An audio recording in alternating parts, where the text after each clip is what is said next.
Good evening students. మనం previous వీడియోలో nucleophilic substitution reactions of alkyl halides యొక్క nucleophilic substitution reactions లేకపోతే substitution nucleophilic reactions రెండు కూడా ఒకటే అనమాట. సో దాని గురించి మనం డిస్కస్ చేసాము. ఆ వీడియో యొక్క లింక్ నేను ఈ వీడియో డిస్క్రిప్షన్లో ఇస్తాను, చూడండి. దాని తర్వాత మనకున్నటువంటి టాపిక్ ఏంటంటే ఇక్కడ మెకానిజం అనేసి ఇచ్చాడు. ఈ మెకానిజం ఏంటంటే న్యూక్లియోఫిలిక్ సబ్స్టిట్యూషన్ రియాక్షన్స్ ఎన్ని విధాలుగా జరుగుతాయి. జనరల్గా మనకి ఆల్కైల్ హ్యాలైడ్స్లో లేకపోతే హ్యాలో ఆల్కెన్స్లో న్యూక్లియోఫైల్స్ అనేవి హ్యాలో ఆల్కెన్స్ని అటాచ్ చేసినప్పుడు అప్పుడు ఆ హ్యాలైడ్స్ని న్యూక్లియోఫైల్స్ రీప్లేస్ చేసినప్పుడు అవి ఎన్ని విధాలుగా జరుగుతాయి, వాటి యొక్క మెకానిజం ఏంటి, ఏ విధంగా జరుగుతాయి, ఎన్ని విధాలుగా జరుగుతాయి, స్టెప్ బై స్టెప్ రియాక్షన్స్ ఎలా ఉంటాయి అనేటటువంటిదే మనకి మెకానిజం అనమాట. ఓకే, ఇది రెండు విధాలు జరుగుతాయి అన్నమాట. This reaction has been found to proceed by 2 different mechanisms, రెండు విధాలుగా అనమాట. ఫస్ట్ వన్ ఏంటంటే substitution nucleophilic bimolecular reaction. Bimolecular అంటే రెండు మాలిక్యూల్స్ కలుస్తాయి అన్నమాట. రెండు మాలిక్యూల్స్ యొక్క కాన్సన్ట్రేషన్ కూడా కన్సిడర్ చేయబడుతుంది కాబట్టి ఇది బైమాలిక్యులర్ అనమాట. దాన్ని ఏ విధంగా సూచిస్తారంటే SN2 అని సూచిస్తారు. ఎస్ పెద్దగా రాస్తారు, ఎన్ అనేది క్యాపిటల్ లెటరే కానీ సబ్స్క్రిప్ట్లో రాస్తారు. 2 అంటే బైమాలిక్యులర్ అన్నమాట. సబ్స్టిట్యూషన్ న్యూక్లియోఫిలిక్ 2 అంటే బై అనమాట. బైమాలిక్యులర్ రియాక్షన్ SN2 రియాక్షన్ అంటారు జనరల్గా. The reaction between methyl chloride అనేది ఎగ్జాంపుల్ తీసుకున్నాడు ఇక్కడ. ఇది మిథైల్ క్లోరైడ్ అన్నమాట, CH3Cl అనమాట. Methyl chloride and hydroxide ion అంటే సోడియం హైడ్రాక్సైడ్లో ఉన్నటువంటి నెగిటివ్ అయాన్ Na+OH- అంటే సోడియం హైడ్రాక్సైడ్ అనమాట. Na+తో మనకి ఇక్కడ సంబంధం ఉండదు, ఎందుకంటే న్యూక్లియోఫైల్ మనకి ఇక్కడ OH- అయాన్ కాబట్టి. అయాన్ టు ఈల్డ్ మిథనాల్ అంటే ఈ ఆల్కైల్ హ్యాలైడ్ అంటే మిథైల్ క్లోరైడ్ అనేది హైడ్రాక్సైడ్ అయాన్ అంటారు దీన్ని. సోడియం హైడ్రాక్సైడ్ అంటే NaOH, ఓన్లీ మనం OH గురించి మాట్లాడుతున్నాం కాబట్టి OH- హైడ్రాక్సైడ్ అయాన్ అంటారు అనమాట. Ion to yield methanol. ఇక్కడ మనకి ఈ మెకానిజం ద్వారా ఈ ఇంటర్మీడియట్ పాస్ చేస్తూ మిథనాల్ అనేది ఫామ్ అవుతుంది. CH3OH అనమాట, అది మిథనాల్ అనేది మనకి ఫామ్ అవుతుంది. ఇంకా మనకి ఈ మిథైల్ క్లోరైడ్లో ఉన్నటువంటి ఈ క్లోరైడ్ కింద మనకి రీప్లేస్ అవుతుంది అనమాట. క్లోరైడ్ అనేది మనకి ఆ రియాక్షన్లో వెలువడుతుంది అనమాట. ఫాలోస్ సెకండ్ ఆర్డర్ కైనెటిక్స్ అంటే ఏంటంటే the rate depends upon the concentration of both the reactants. అంటే ఈ రియాక్షన్ యొక్క రేట్ అంటే ఎంత స్లోగా జరిగితే అంత ఆ స్టెప్ మీద అది డిపెండ్ అవుతుంది అనమాట. Slowest step in the reaction, చాలా స్లోగా జరిగేటటువంటి రియాక్షన్ మీద రేట్ అనేది డిపెండ్ అవుతుంది. దాన్ని slowest stepney rate determining step అంటారు. ఆ రేట్ డిటర్మినింగ్ స్టెప్లో ఎన్ని మాలిక్యూల్స్ ఇన్వాల్వ్ అవుతాయో దాన్ని ఆ రియాక్షన్ యొక్క రేట్ అంటారనమాట. మనకి ఒక రియాక్షన్ అనేది ఒక స్టెప్ జరగవచ్చు, 2 స్టెప్లు జరగవచ్చు, 3 స్టెప్లు కూడా జరగవచ్చు. ఆ మూడిట్లో ఏ రియాక్షన్ ఏ స్టెప్ స్లోయెస్ట్ స్లోగా జరుగుతుందో ఆ రియాక్షన్ని ఆ స్టెప్ని రేట్ డిటర్మినింగ్ స్టెప్ అంటారనమాట. ఆ రేట్ డిటర్మినింగ్ స్టెప్లో ఎన్ని మాలిక్యూల్స్ ఇన్వాల్వ్ అవుతున్నాయి, ఇక్కడ ఈ రియాక్షన్లో మనకి ఎన్ని మాలిక్యూల్స్ ఇన్వాల్వ్ అవుతున్నాయి. OH- అయాన్ ఇన్వాల్వ్ అవుతుంది ప్లస్ మిథైల్ క్లోరైడ్ ఇన్వాల్వ్ అవుతుంది, అంటే 2. కాబట్టి దాని యొక్క రేటు 2 అనమాట, అంటే బైమాలిక్యులర్ అనమాట. Okay, concentration of both the reactants. ఇదొక రియాక్టెంట్, ఇదొక రియాక్టెంట్. OH- అయాన్ అనేది ఒక రియాక్టెంట్. జనరల్గా దాన్ని రియేజెంట్ అంటారు అనమాట. OH- అయాన్ని, ఈ మిథైల్ క్లోరైడ్ని మనకి రియాక్టెంట్ అంటారు. ఓకే, జనరల్గా ఇక్కడ ఏం జరుగుతుంది, ఇక్కడ చూడండి ఎలా OH- అయాన్ అనేది ఎలా అటాక్ చేస్తుంది మిథైల్ క్లోరైడ్ని అనేది ఇక్కడ ఇచ్చాడనమాట. ఇక్కడ మీరు చూస్తే ఈ OH- అయాన్ అనేది ఇక్కడ మిథైల్ క్లోరైడ్ అని టెట్రాహెడ్రల్ స్ట్రక్చర్ అనమాట. ఈ మిథైల్ క్లోరైడ్ అనేది టెట్రాహెడ్రల్ స్ట్రక్చర్లో ఉంది. ఎలా ఉంది ఇది? మనం ఇలా రాస్తే అది ఇలా ఒకటి, ఇలా ఒకటి, ఇలా ఒకటి, ఇలా ఒకటి, ఇలా ఉందన్నమాట. అది ఎలా ఉందంటే ఇది ఒక టెట్రాహెడ్రల్ లాగా ఇలా ఉంది. దాని యొక్క స్ట్రక్చర్ టెట్రాహెడ్రల్ స్ట్రక్చర్ అనమాట. ఏ 3 యాటమ్స్ తీసుకున్నా వాటి మధ్యన యాంగిల్ 109.5 ఉంటుంది. ఈ యాంగిల్ తీసుకున్నా, ఈ యాంగిల్ తీసుకున్నా, ఈ యాంగిల్ తీసుకున్నా, ఈ యాంగిల్ తీసుకున్నా వాటి యొక్క మధ్యలో యాంగిల్ మనకి 109.5 degrees. ఎందుకంటే టెట్రాహెడ్రల్ కార్బన్ కాబట్టి, sp3 హైబ్రిడెడ్ కార్బన్ కాబట్టి. ఇప్పుడు ఏం జరుగుతుందంటే ఇక్కడ ఈ కార్బన్ ఇక్కడ ఉంది, ఈ కార్బన్ అనమాట. ఈ డాటెడ్ హైడ్రోజన్ అంటే ఏంటంటే స్క్రీన్కి లోపల ఉందన్నమాట. ఈ హైడ్రోజన్ ఏంటంటే స్క్రీన్కి బయట ఉందన్నమాట. మీ వైపు మనం చూస్తున్నాం కదా, మన కళ్ళ వైపు, మన ఫేస్ వైపు ఉందన్నమాట. ఈ హైడ్రోజన్ స్క్రీన్ మీద ఉంది, ఈ క్లోరిన్ స్క్రీన్ మీద ఉంది. అలా ఎజ్యూమ్ చేయాలన్నమాట. డాట్ అంటే స్క్రీన్కి లోపల ఉంది. ఇలా సాలిడ్ బాండ్ అంటే మనకి ఇక్కడ సాలిడ్ బాండ్ ఉంది కదా, ఈ బ్లాక్ కలర్ సాలిడ్ బాండ్ ఉంది కదా, ఈ హెచ్, అది స్క్రీన్కి బయట ఉన్నట్టు. ఆ లోపల హైడ్రోజన్ బయట హైడ్రోజన్ మధ్యలో యాంగిల్ 109.5 degrees ఉంటుంది అన్నమాట. ఓకే, సో ఇప్పుడు ఏం చేస్తుంది, ఈ OH- అనేది మధ్యలో నుంచి దీన్ని అటాక్ చేస్తుంది, ఆ కార్బన్ని అలా అటాక్ చేస్తుంది.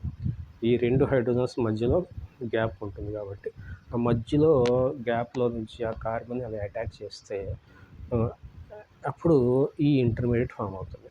ఇది ట్రాన్సిషన్ స్టేట్ అంటారు అనమాట. అంటే ఇక్కడ డాటెడ్ బాండ్స్ ఇచ్చాడు చూడండి, ఇక్కడ ఈ డాటెడ్ బాండ్ అంటే ఏంటంటే OH- అనేది కార్బన్తో బాండ్ ఫామ్ చేస్తుంది అనేసి. ఈ డాటెడ్ బాండ్ ఏంటంటే ఆల్రెడీ ఉన్నటువంటి CCl బాండ్ బ్రేక్ అవుతుంది అనేసి అనమాట. దీన్ని ట్రాన్సిషన్ స్టేట్ అంటారు అనమాట. ఓకే, ఈ క్లోరిన్ టోటల్గా వెళ్ళిపోయే కొద్దీ ఈ OH అనేది టోటల్గా కార్బన్కి అటాచ్ అయిపోతుంది, కాబట్టి ఇక్కడ ఈ 3 హైడ్రోజన్స్ ఎలా ఉన్నాయి, లెఫ్ట్ హ్యాండ్ సైడ్ ఉన్నాయి, క్లోరిన్ రైట్ హ్యాండ్ సైడ్ ఉంది. కానీ ఇక్కడ OH ఈ సైడ్ నుంచి వచ్చింది కాబట్టి ఈ 3 హైడ్రోజన్స్ ఇన్వర్ట్ అయిపోయింది చూడండి, రైట్ హ్యాండ్ సైడ్కి వచ్చేసింది, OH లెఫ్ట్ హ్యాండ్ సైడ్కి వచ్చింది. Okay, first chlorine right hand side ఉంది, ఈ 3 హైడ్రోజన్స్ లెఫ్ట్ హ్యాండ్ సైడ్కి వేసాడనమాట. కానీ OH అనేది లెఫ్ట్ హ్యాండ్ సైడ్ నుంచి అటాక్ చేసింది కాబట్టి ఇక్కడ OH అనేది రైట్ హ్యాండ్ సైడ్కి వచ్చింది, 3 హైడ్రోజన్స్ లెఫ్ట్ హ్యాండ్ సైడ్కి వెళ్ళిపోయింది. అంటే దాని యొక్క జామెట్రీ ఇన్వర్షన్ అయిందన్నమాట. దాని యొక్క జామెట్రీ ఇన్వర్ట్ అయిపోయింది, రివర్స్ అయిపోయింది. ఓకే, సో ఈ SN2 రియాక్షన్లో జనరల్గా ఆల్కైల్ హ్యాలైడ్ యొక్క జామెట్రీ ఇన్వర్ట్ అయిపోతుంది అన్నమాట SN2 రియాక్షన్లో. ఓకే, దాన్ని వాల్డెన్ ఇన్వర్షన్ అనేసి అంటారు, ఇక్కడ ఏదో ఇచ్చాడు ఈ table. The solid wedge represent the bond coming out of the waiver. Okay, so ఈ సాలిడ్ వెడ్జ్ బాండ్ నేను చెప్పాను ఇందాక, సాలిడ్ వెడ్జ్ బాండ్ అంటే ఏంటంటే ఈ స్క్రీన్కి బయట ఉంది అనేసి అంటున్నాడు. ఇది బుక్ కాబట్టి పేపర్ అంటున్నాడు, కానీ మనం స్క్రీన్ మీద చూస్తున్నాం కాబట్టి స్క్రీన్ అంటున్నాం అనమాట. Dashed line going down the paper, ఈ డాష్డ్ లైన్ ఉంది కదా, అది స్క్రీన్కి లోపల ఉంది, అంటే పేపర్కి వెనకాల ఉంది అనేసి అంటున్నాడు. The straight line represent bond in the plane of the paper, ఈ రెండు కూడా స్క్రీన్ పైన ఎగ్జాక్ట్గా అంటుకుని ఉన్నాయి, స్క్రీన్ పైన ఉన్నాయి అన్నమాట. అలా అది మనం ఇందాక చెప్పుకున్నాం, ఇది కూడా ఇచ్చాడనమాట ఇక్కడ, చూసుకోలేదు నేను. దాని తర్వాత the above reaction can be represented diagrammatically as shown in figure. నేను చెప్పాను కదా, ఇది ఎలాగ వెనకాల నుంచి వస్తుంది, ఇన్వర్షన్ అవుతుంది అని చెప్పాము. దాన్ని మాలిక్యూల్స్ ఫామ్లో ఇచ్చాడు. ఇది O అంటే ఆక్సిజన్, ఈ ఎల్లో కలర్ అనేది హైడ్రోజన్, ఇది హైడ్రాక్సైడ్ అనమాట. ఇది మిథైల్ క్లోరైడ్, క్లోరిన్ పెద్దగా ఉంటుంది కాబట్టి పెద్దగా రాశాడు. ఇది క్లోరిన్, ఇది కార్బన్, ఈ 3 హైడ్రోజన్స్ అనమాట. ఇది మిథైల్ క్లోరైడ్, ఇది ఇక్కడ నుంచి ఇది దాన్ని అటాక్ చేస్తుంది, అలా అటాక్ చేస్తే మధ్యలో డాటెడ్ బాండ్స్ ఫామ్ అవుతాయి, అంటే ఈ బాండ్ ఫామ్ అవుతుంది, ఈ బాండ్ క్లోరిన్ బాండ్ బ్రేక్ అవుతుంది అన్నమాట. తర్వాత ఈ 3 హైడ్రోజన్స్ లెఫ్ట్ హ్యాండ్ సైడ్ ఉన్నాయి, రైట్ హ్యాండ్ సైడ్కి వెళ్ళిపోయింది. ఇక్కడ మిథనాల్ అనేది ఫామ్ అయింది, మిథైల్ ఆల్కహాల్ కానీ మిథనాల్ కానీ, ఇది క్లోరైడ్ అనమాట, రిలీజ్ అయిందన్నమాట. ఓకే, అది okay.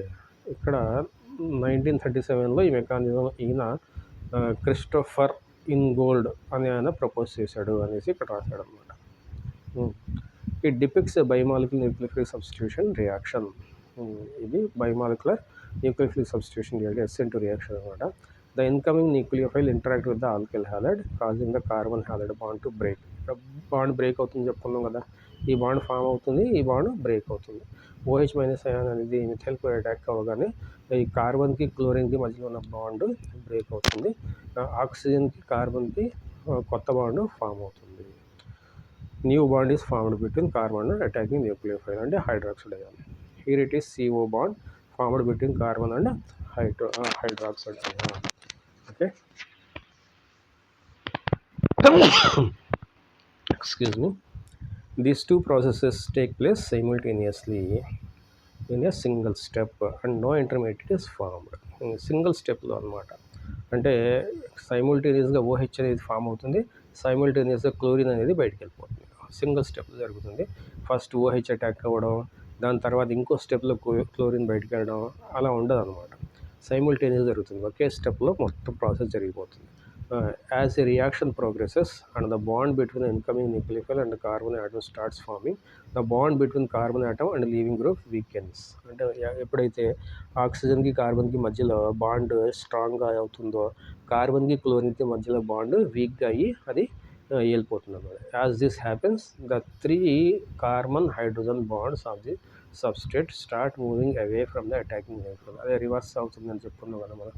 3 hydrogens first left hand సైడ్కి ఉండే, ఇప్పుడు OH వచ్చి అటాక్ చేస్తే మనకి స్లోగా ఈ 3 హైడ్రోజన్స్ అనేవి ఫస్ట్ ప్లేన్లో వస్తాయి, దాని తర్వాత ఇన్వర్ట్ అవుతాయి అన్నమాట.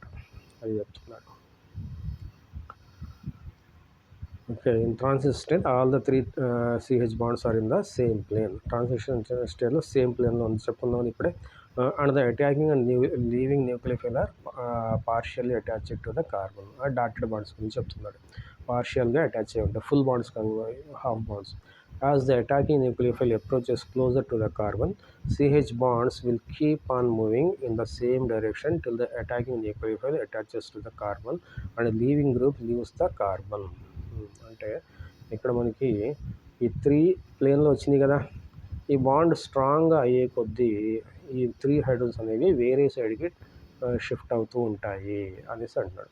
టోటల్గా క్లోరిన్ మూవ్ అయిపోతే, రీప్లేస్ అయిపోతే, టోటల్గా 3 హైడ్రోజన్స్ వేరే వైపుకి షిఫ్ట్ అయిపోతాయి అనేసి అంటున్నాడు.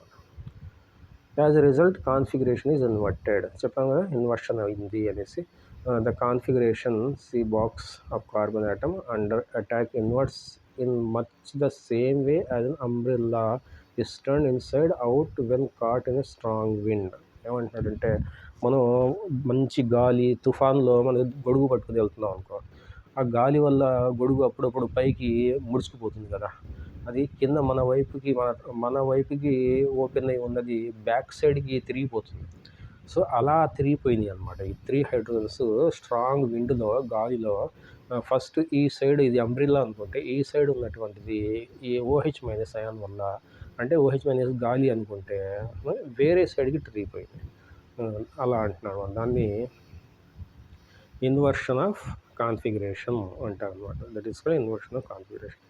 In the transition state, the carbon atom is simultaneously bonded to incoming nucleophile and the outgoing nucleophile. Transition state చెప్పుకున్నాం కదా, OH మైనస్ అయాన్ అటాచ్ అయ్యి ఉంటుంది కార్బన్కి, క్లోరిన్ కూడా అటాచ్ అయ్యి ఉంటుంది కార్బన్కి, రెండు కూడా అటాచ్ అయ్యి ఉంటాయి. దాన్ని ట్రాన్సిషన్ స్టేట్ అంటారు. Such structures are unstable and cannot be isolated. ఆ స్ట్రక్చర్స్ ఐసోలేట్ చేయలేము, అది జస్ట్ ఫ్రాక్షన్ ఆఫ్ సెకండ్స్ అలా ఉంటుంది అనమాట. అది మళ్ళీ అది రైట్ హ్యాండ్ సైడ్కి షిఫ్ట్ అయిపోయి అది ఇన్వర్షన్ ఆఫ్ కాన్ఫిగరేషన్ అయిపోతుంది. Thus in the transition state carbon is simultaneously bonded to 5 atoms. అంటే ఇక్కడ ట్రాన్సిషన్ స్టేట్లో కార్బన్ ఎన్ని ఆటమ్స్ని అటాచ్ అయ్యి ఉంది? 5 ఆటమ్స్. ఈ 3 హైడ్రోజన్స్, ఈ ఆక్సిజన్ ఒకటి, ఈ క్లోరిన్ ఒకటి, అంటే టోటల్ 5 ఆటమ్స్ని కార్బన్ అనేది అటాచ్ అయ్యి ఉందన్నమాట. ఇక్కడ అది ఇచ్చాడు. ఓకే, ఇది మనం ఈ కాన్ఫిగరేషన్ అనేది మనం మళ్ళీ చదువుదాం. ఇక్కడ Since the reaction requires the approach of the nucleophile to the carbon bearing the leaving group, the presence of bulky substance on or near the carbon atom have a dramatic inhibiting the effect. అంటే ఏమన్నాడంటే ఇక్కడ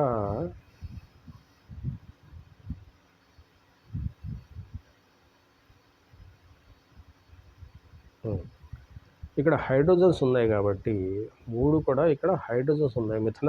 methyl chloride కాబట్టి hydrogens కాబట్టి hydrogens చిన్న atoms కాబట్టి hydroxide అనేది ఈజీగా approach అవ్వగలిగింది కార్బన్కి. అది హైడ్రోజన్స్ కాకుండా ఆల్కైల్ గ్రూప్స్ ఉంటే అది ఈజీగా అప్రోచ్ అవ్వగలిగేది కాదు అనేసి అంటున్నాడు. అంటే బల్కీనెస్ ఉంటే అప్రోచ్ అవ్వదు, బల్కీనెస్ తక్కువ ఉంటే అది ఈజీగా అప్రోచ్ అవుతుంది అనేసి అంటున్నాడు అనమాట. The presence of bulky substituents on or near the carbon atom have dramatic inhibiting effect. అంటే రియాక్షన్ స్లో అయిపోతుంది. అక్కడ 3 హైడ్రోజన్స్ ఉంటే ఫాస్ట్గా జరుగుతుంది, ఒక ఆల్కైల్ గ్రూప్ ఉంటే తగ్గిపోతుంది. ఇంకో 2 ఆల్కైల్ గ్రూప్స్ ఉంటే 2 హైడ్రోజన్స్ ప్లస్ 2 ఆల్కైల్ గ్రూప్స్ ఉంటే ఇంకా తగ్గిపోతుంది. 3 ఆల్కైల్ గ్రూప్స్ ఉంటే ఇంకా తగ్గిపోతుంది. అలా తగ్గిపోతుంది. Simple alkyl halides, methyl halide react most rapidly to reactions. చెప్పాం కదా, మిథైల్ హ్యాలైడ్ అనేది అంటే 3 హైడ్రోజన్స్ ఉంటాయి కాబట్టి చాలా ఫాస్ట్గా రియాక్ట్ అవుతుంది. Because there are only 3 small hydrogen atoms. అదే tertiary halides are the least reactive because bulky groups hinder the approaching nucleophiles. అంటే ఇక్కడ ఇచ్చాడు చూడండి, ఈ మిథైల్ హ్యాలైడ్ అయితే అది 30 టైమ్స్ ఫాస్ట్గా జరుగుతుందంట. అదే ఈ హైడ్రోజన్కి బదులు ఒక మిథైల్ గ్రూప్ రీప్లేస్ చేస్తాం ఆల్కైల్ గ్రూప్స్, అది 1 టైం అన్నమాట. అది ఇథైల్ క్లోరైడ్ అవుతుంది. అదే 2 హైడ్రోజన్స్ని 2 మిథైల్ గ్రూప్స్తో రీప్లేస్ చేస్తే మనకి 0.02% టైమ్స్, ఇది 30 టైమ్స్ ఫాస్ట్గా జరిగితే ఇది 1 టైం అనుకుంటే దానికి ఇది 0.02 టైమ్స్ రేట్ తగ్గిపోతుంది అన్నమాట. ఇదైతే అసలు జరగదు. టెర్షిబ్యూటైల్ హ్యాలైడ్ అయితే 3 కూడా మిథైల్ గ్రూప్స్ ఉంటాయి. ఇక్కడ 3 హైడ్రోజన్స్, ఈ 3 హైడ్రోజన్స్ 3 మిథైల్ గ్రూప్స్తో రీప్లేస్ చేస్తే అసలు ఆ ట్రాన్సిషన్ స్టేటే ఫామ్ అవ్వదు, 0 అనేసి అంటున్నాడు అనమాట. అంటే ప్రైమరీ హ్యాలైడ్ అనేది, ఇది ప్రైమరీ హ్యాలైడ్, ఇది కూడా ప్రైమరీ హ్యాలైడ్. అది రియాక్షన్ ఫాస్ట్గా జరుగుతుంది. సెకండరీ హ్యాలైడ్ అనేది రియాక్షన్ స్లో అయిపోతుంది. టెర్షరీ హ్యాలైడ్ అనేది అసలు జరగదు, SN2 రియాక్షన్ జరగదు అనేసి అంటున్నాడు అనమాట. ఓకే, ఎందుకంటే స్టీరిక్ ఎఫెక్ట్ కాబట్టి. ఈ స్టీరిక్ ఎఫెక్ట్ అంటే ఏంటంటే బల్కీ గ్రూప్స్ ఉన్నాయి కాబట్టి OH అనేది కార్బన్కి అప్రోచ్ అవ్వలేదు అనేసి అంటున్నాడు అనమాట. ఓకే, సో అది SN2 రియాక్షన్ గురించి.